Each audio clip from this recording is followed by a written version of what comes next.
जिंदाबाद जिंदाबाद। सर्वप्रथम इस इलाहाबाद की ऐतिहासिक सरजमी पे शहीद लाल कदमदर जी के चरणों में नमन करते हुए, श्रद्धेय नेताजी के चरणों में नमन करते हुए, डॉक्टर लोहिया जी के चरणों में नमन करते हुए, संविधान निर्माता और एक वोट की ताकत देने वाले बाबा साहब डॉक्टर भीमराव अम्बेडकर जी के चरणों में नमन करते हुए अपनी बात को शुरू करूँगी। साथियों, आज हम इलाहाबाद विश्वविद्यालय के प्रांगण में हैं। इसी प्रांगण से निकल करके आपकी इस बहन को हम सब नौजवानों के नेता, किसानों के नेता, महिलाओं के नेता, गरीब के नेता, समाज की अंतिम पंक्ति के अंतिम नागरिक के नेता आदरणीय अखिलेश यादव जी ने आपकी इस बहन को राष्ट्रीय अध्यक्ष बनाने का काम किया। मैं इसी इलाहाबाद विश्वविद्यालय से निकली। साथियों, डॉक्टर राम मनोहर लोहिया जी कहते थे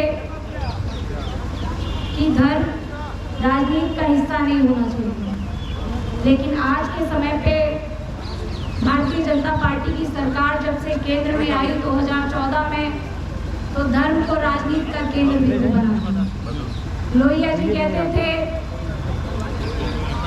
कि राजनीति में अगर धर्म हावी हो जाएगा तो नौजवानों का भविष्य स्थिर हो जाएगा, और भारतीय जनता पार्टी ठीक उसके विपरीत काम कर रही है।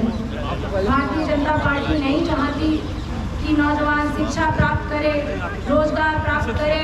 इसीलिए जब ये सत्ता में आए तो 2014 में सबसे पहला हमला अगर इन्होंने किसी चीज पे किया तो शिक्षा पे किया और विश्वविद्यालयों पे किया। जिस बजट की ये बात करके आए थे कि शिक्षा में हम 10% बजट को लागू कर देंगे, लेकिन बजट में कटौती करते हुए शिक्षा के बजट को केवल 3% इन्होंने जारी रखा।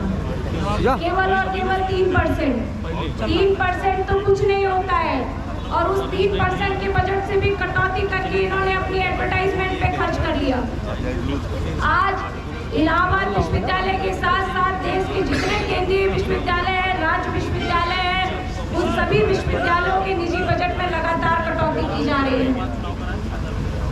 साथियों, हम लोग जो लगातार इस यात्रा के माध्यम से देश बचाओ देश बनाओ यात्रा को जो नेतृत्व कर रहे हैं अभिषेक यादव जी, उनको सलाम करते हैं कि लगातार 1900 किलोमीटर तक चल करके इस यात्रा का प्रतिनिधित्व उन्होंने किया है, और लगातार अभिषेक जी के साथ प्रयागराज में संदीप जी चल रहे हैं, इफ्तिकार हुसैन सर चल रहे हैं, रविंदर सर चल रहे हैं, अनूप सर चल रहे हैं, और इस इलाहाबाद विश्वविद्यालय में हमारे जो साथी भाई जो लगातार संघर्ष कर रहे हैं, भाई अजय सम्राट जी, भाई हरेंद्र जी, भाई आयुष प्रियदर्शी जी, और अगर किसी भाई का राहुल पटेल जी कहाँ हैं जो हमारे साथ जेल दी गए थे, भाई राहुल पटेल जी, इनको तालियां बजाइए, लगातार उन्नति कर रहे हैं।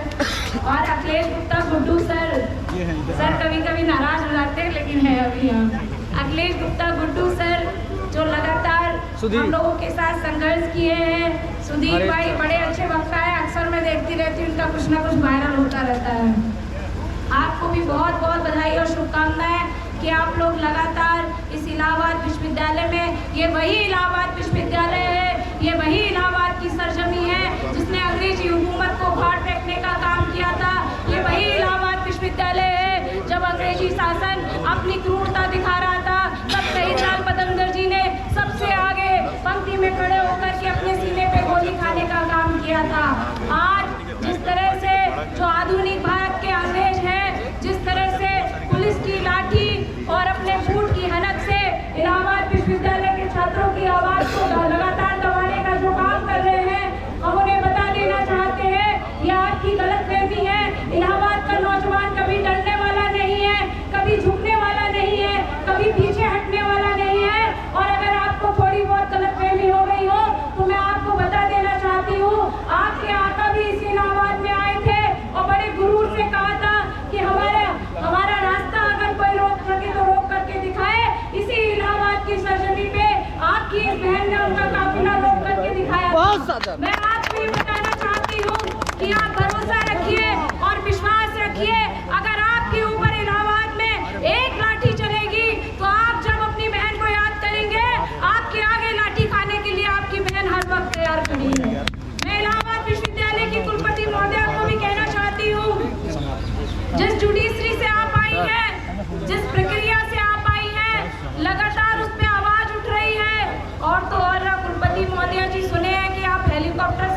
देश में घूम रही थी पैसा बटोरते हुए नियुक्तियों के समय। इसीलिए आपने अपने बच्चों को छोड़ करके पूरे हेलीकॉप्टर से पैसे बटोर करके नियुक्तियां की हैं। ये बात सच है। दलित, पिछड़े, आदिवासी वर्ग के आरक्षण को छीन करके जिस तरह से विश्वविद्यालयों में लगातार नियुक्तियां हो रही हैं, जिस तरह से किस तरह से लोगों को बाहर से ला करके यहाँ पे लाया जा रहा है, वो सीधे तौर पे दिखा रहा है कि इलाहाबाद विश्वविद्यालय की कुलपति महोदया ने किस तरह के लोगों को इलाहाबाद विश्वविद्यालय में भरने का काम किया। यही काम आपके पहले भी रतनलाल हांगलू जी ने भी यही काम किया था। उनका क्या हश्र हुआ आज तक इन्हें पता भी नहीं है। शायद इलाहाबाद में कोई कुलपति अपना काम कर पाया है, नहीं कर पाया। तो आप लोग जो लगातार संघर्ष कर रहे हैं, आपके इस संघर्ष के साथ आपकी बहन कंधे से कंधा मिलाकर के संघर्ष करने को तैयार है। आपको जब भी जरूरत लगे, मेरी या समाजवादी पार्टी के किसी भी नेता की जिले के रविंद्र भैया तो हमेशा जमानत लेने को तैयार रहते हैं। हम लोग जब भी कभी आंदोलन किए हैं, हमेशा सबसे आगे पंक्ति में हम लोगों की जमानत लेने का काम किया है। आपका बहुत बहुत धन्यवाद। और रात में इस तरह मुझे लग रहा है थोड़ी सी नाराजगी है हम सबके बीच। हम लोगों के संघर्षों में साथ देने वाले, हमेशा हमारी लड़ाई कंधे से कंधा मिलाकर के लड़ने वाले आपको भी बहुत बहुत बधाई और धन्यवाद देना चाहती हूँ। और ये जो यात्रा चल रही है अभिषेक जी के नेतृत्व में, मैं आपको बधाई देती हूँ और आगे भी इस यात्रा में आपके साथ चलने का काम करूँगी। बहुत बहुत धन्यवाद। जय हिंद, जय समाजवाद। आदरणीय अखिलेश यादव जिंदाबाद।